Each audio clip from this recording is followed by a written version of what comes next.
ay kwento ng isang binatang tiga 13 na minsan ay nangarap matutukan din ng lente. Kahit ang pagkakataon mababang 120, yung 80 ay pag-iipunan ko pa syempre. Kahit tuktukan ng laban di magpapanik, at kahit di pa mahanap ang sagot sa mga bakit, dami ng pasakit ang meta na papalit-palit, mananatili na kontento dun sa kung anong klasik.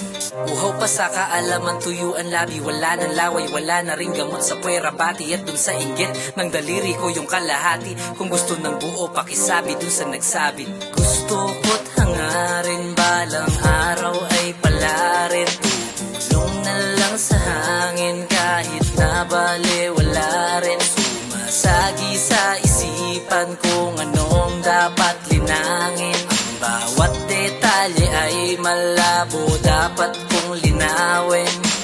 Marami ng kakumpetensya sa paligid, pero di yun yung kalaban. Ang kalaban nasa isip, kung paiiralin mo lang lagi ang gitnang daliri, ang tunay mo nakatunggali yung dati mong sarili.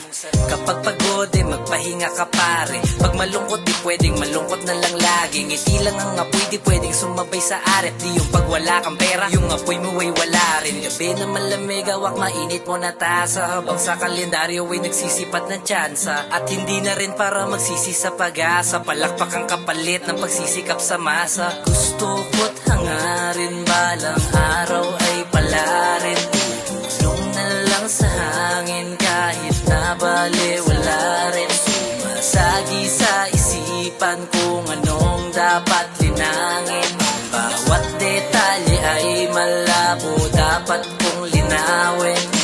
Gusto ko't hangarin, balang araw ay palarin, sa hangin kahit na bale wala rin. Sumasagi sa isipan kung anong dapat linangin, bawat detalye ay malabo, dapat kong linawin.